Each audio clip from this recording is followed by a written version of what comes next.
Bonsoir les enfants, vous allez au lit? Vous voulez une histoire avant d'aller vous coucher? Ne vous en faites pas, je vais vous conter celle-ci. Je vais vous raconter l'histoire des sorcières, l'évolution de leur image et comment elles se sont inscrites dans la pop culture de manière badass. Historiquement parlant, les sorcières sont pas bien vues, soumises à plusieurs formes de torture physique et publique avant d'être brûlées. Ces pauvres femmes n'avaient aucune chance de survie. Elles avaient comme réputation d'avoir des pouvoirs donnés par le diable et il fallait les éliminer. Bien sûr, c'était des femmes innocentes, tuées car elles étaient un peu différentes. Dans les histoires pour enfants et les premiers films, les sorcières ont toujours cette image maléfique qui veut forcément du mal aux autres. Elles sont presque toutes représentées de la même manière. Vieilles, ce qui permet d'associer la vieillesse féminine à quelque chose de terrifiant, avec des verrues sur les mains ou sur le visage, et un teint particulier comme vert ou blanc très pâle, comme dans Blanche-Neige, Maléfique ou Le Magicien d'Oz.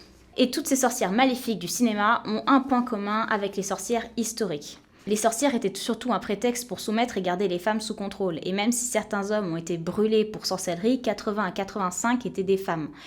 Et les 3 grandes raisons pour lesquelles elles étaient tuées étaient les suivantes. Elles étaient célibataires ou veuves, bref, il n'y avait pas d'hommes pour contrôler leur vie. Elles refusaient d'avoir des enfants ou ne pouvaient pas en avoir. Et pour finir, elles étaient vieilles et donc elles avaient de l'expérience. Ne pouvant plus avoir d'enfants à cause de la ménopause, elles étaient aussi inutiles à la société. Donc si on revient aux sorcières du cinéma de l'époque, elles rentrent parfaitement dans les 3 chefs d'accusation.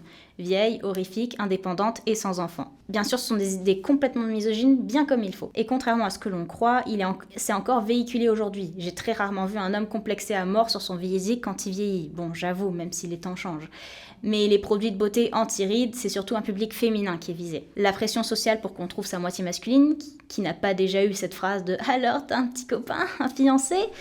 Et ne pas avoir d'enfants, ça a toujours été un choix compliqué à assumer. Bref, les sorcières connaissent une image beaucoup plus lisse après Ma sorcière bien-aimée et L'adorable voisine, qui vivent dans le cinéma que j'appelle la sorcière apprivoisée. Pour l'une, son mari refuse qu'elle utilise ses pouvoirs dans Ma sorcière bien-aimée, même si la mère s'y oppose de manière un peu plus badass. La femme est pas mal soumise à son mari là-dessus. Et pour l'autre, Mon adorable voisine, elle doit y renoncer pour pouvoir aimer. Elle était une sorcière stylée, vivant dans le noir avec des bricoles impressionnantes, et à la fin, elle devient toute blanche dans un magasin de fleurs.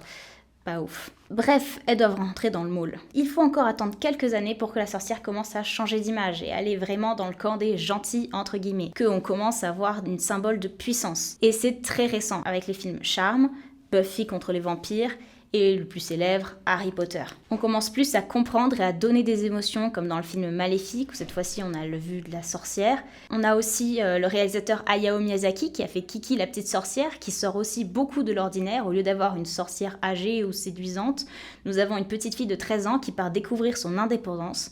Et d'ailleurs, cette animation représente le monde de manière très utopique, où la sorcière et les humains peuvent cohabiter ensemble. Et en vieille femme très gentille, on a la sœur jumelle de Yubaba dans Le voyage de Chihiro. Mais c'est très récemment que les sorcières sont rentrées dans la pop culture comme un symbole d'émancipation féminine. Aujourd'hui, on pourrait dire que les sorcières sont des femmes qui font ce qu'elles veulent. Elles sont de plus en plus présentes dans le cinéma, mais malheureusement, face aux hommes, c'est encore trop peu. Et j'espère que les sorcières deviendront enfin un symbole à part entière de la femme. Sur ce, je vous laisse vous abonner et aller vous coucher les enfants. À bientôt pour une prochaine histoire. Bonne nuit!